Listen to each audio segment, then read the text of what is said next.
Hi hello வணக்கம். எல்லோரும் எப்படி இருக்கிறீங்க? வாங்க சூப்பராக சுரக்காயில் பிரியாணி எப்படி செய்யுதுன்னு சொல்லி பார்த்துக்கலாம். பாருங்கள், ஒரு முழு சுரக்காய் எடுத்து அதில் பாதி அளவு கட் பண்ணி தோல் சீவிட்டு கழுவி கட் பண்ணி இப்படி வச்சுருக்கேன். இது மாதிரி இந்த ஷேப்பில் கட் பண்ணி வச்சுக்கோங்க.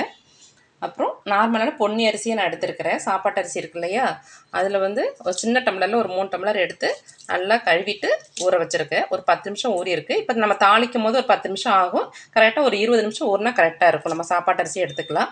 இல்லாட்டி நீங்கள் சீரக சம்பா பாஸ்மதி அரிசி எது வேணாலும் எடுத்துக்கலாம். வாங்க இப்போ எப்படி செய்கிறதுன்னு சொல்லி பார்க்கலாம். நம்ம சுரக்காய் பிரியாணி நம்ம குக்கர்லேயே செய்ய போகிறோம். நம்ம அடுப்பு ஆன் பண்ணி குக்கர் வச்சுருக்கிறேன்.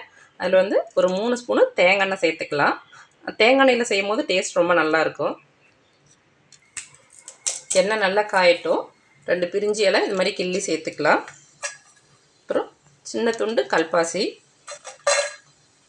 பட்டை 2, 1 ஸ்டார் அனீஸு, 3 ஏலக்காய், அப்புறம் 4 கிராம்பு எல்லாம் சேர்த்து நல்லா எண்ணெயில் பொரியட்டும். கூடவே 1 ஸ்பூனு சோம்பு சேர்த்துக்கலாம்.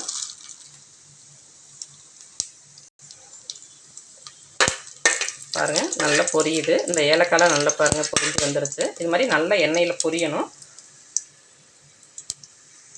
இப்போ ஒரு 3 பெரிய வெங்காயம் இது மாதிரி நீல வாக்கில் கட் பண்ணி வச்சுருக்கேன். இப்போ நம்ம அரிஞ்சு சேர்த்துக்கலாம். கூடவே 2 கீரைன பச்சை மிளகாய் இது மாதிரி கீரிட்டு சேர்த்துக்கோங்க. நம்ம வதக்கிக்கலாம்.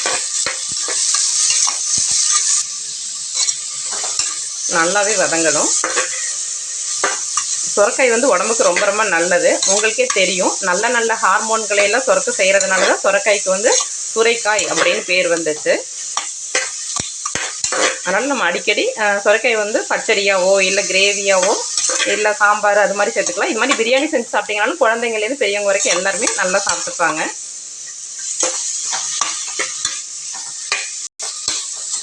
பாருங்கள், நல்லா ஓரளவுக்கு வதங்கிருச்சு. இந்த அளவுக்கு வதங்கினா போதும். நம்ம இப்போ இஞ்சி பூண்டு சேர்த்துக்கலாம். பாருங்கள், இஞ்சியும் பூண்டும் சம அளவு எடுத்து நான் அரைச்சி வச்சுருக்கேன். நீங்கள் இடித்து கூட சேர்த்துக்கலாம், நல்லா தான் இருக்கும் ஃப்ளேவரு. நம்ம சேர்த்துக்கலாம். நான் ஒரு 2 ஸ்பூனுக்கு சேர்த்துக்கிறேன். இஞ்சி பூண்டு நம்ம நேராக எண்ணெயில் போட்டு வதக்காமல் இது மாதிரி வெங்காயம் வதக்கினது பிறகு வதக்கணும்னா நல்லா அடிபிடிக்காமல் இருக்கும். நல்லா வதக்கிக்கலாம். கூடவே கொஞ்சமாக பொடியாக நறுக்குன்னு புதினாவும் மல்லித்தழையும் சேர்த்துக்கலாம். 2 கொத்து கருவேப்பிலையும் சேர்த்துக்கலாம். நம்ம பிரியாணிக்கு கருவேப்பிலை சேர்க்க மாட்டோம், ஆனால் இந்த சுரக்காயோட கருவேப்பிலை சேர்த்து சாப்பிடும்போது ரொம்ப நல்லாயிருக்கும். அந்த வாசனை நல்லா இறங்கி ரொம்ப நல்லாயிருக்கும். இப்போ சேர்த்து வதக்கிக்கலாம். இப்போ பொடியாக நறுக்குன்னு 2 தக்காளி சேர்த்துக்கலாம்.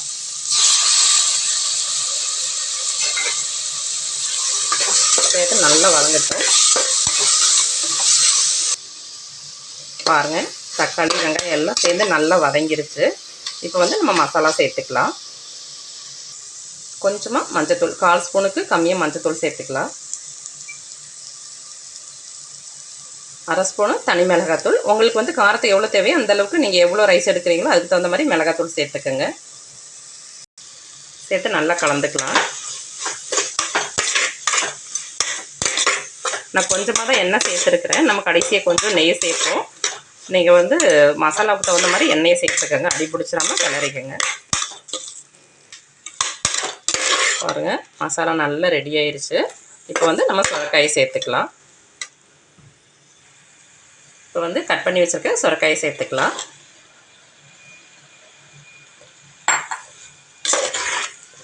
சேர்த்து நல்லா கலந்துக்கலாம். சுரக்காயில் தண்ணி விடும், பார்த்து நீங்கள் சேர்த்து. இப்போ சீரக சம்பா பாஸ்மதி அரிசியெல்லாம் சேர்த்திங்கன்னா கொஞ்சம் 1க்கு 2 வைக்காமல் 1 1/4 வச்சுக்கலாம். ஏன்னா இதில் மஷ்ரூம் மாதிரி சுரக்காய்க்கு தண்ணி விடும். இப்போ நார்மலாக பொன்னி அரிசினா கரெக்டாக இருக்கும், 1க்கு 2 வச்சுக்கலாம். நம்ம கரெக்டாக இருக்கும் அது.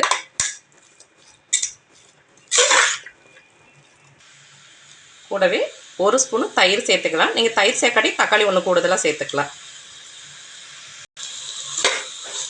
தயிரோடு சேர்த்து நல்லா கலந்துக்கலாம். பாருங்கள், எல்லாம் மசாலாலாம் சேர்ந்து நல்லா வந்துருச்சு. இப்போ நம்ம தண்ணி சேர்த்துக்கலாம். நம்ம பொன்னி அரிசி 3 டம்ளர் எடுத்துருக்கிறேன். அதுக்கு 6 டம்ளர் நம்ம தண்ணி சேர்த்துக்கலாம்.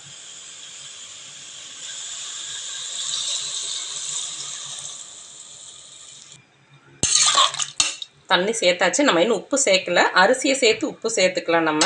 அது வரைக்கும் நல்லா கொதிக்கட்டும்.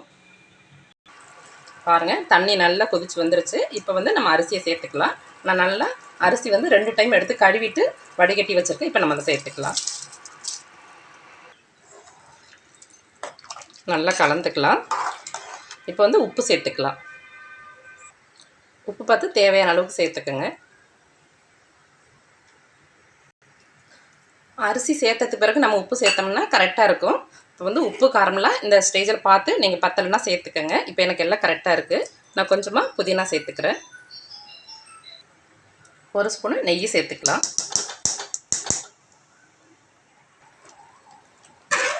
சேர்த்து நல்லா கலந்து விட்டுட்டு நம்ம மூடி போட்டு 2 விசில் வச்சுட்டு ஒரு 5 நிமிஷம் சிம்மில் வச்சோன்னா போதும். கரெக்டாக இருக்கும். நம்ம பொன்னி அரிசியில் தக்காளி சாப்பாடு பருப்பு சாதம்லாம் செய்வோம் இல்லையா, அது மாதிரி இதையும் ரெடி பண்ணிக்கோங்க. மூடி போட்டு விசில் போட்டுக்கலாம். இப்போ வந்து 2 விசில் வரட்டும். 2 நிமிஷம் சிம்மில் வச்சுக்கலாம். நம்ம பாருங்கள், 2 விசில் வச்சு 5 நிமிஷம் சிம்மில் வச்சாச்சு. சூப்பராக பாருங்கள், சுட சுட சொரக்காய் பிரியாணி ரெடி ஆச்சு. எப்படி உதிரி உதிரியாக சூப்பராக இருக்குது பாருங்கள்.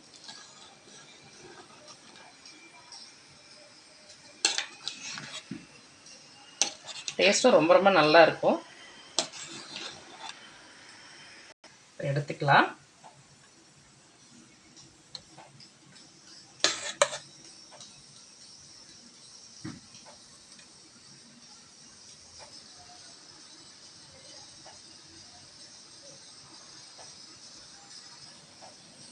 பாருங்கள், சுட சுட சூப்பரான சொரக்காய் பிரியாணி ரெடி ஆச்சு. நீங்களும் இது மாதிரி செஞ்சு சாப்பிட்டு ஆரோக்கியமாக இருங்க. Okay, bye. தேங்க்யூ.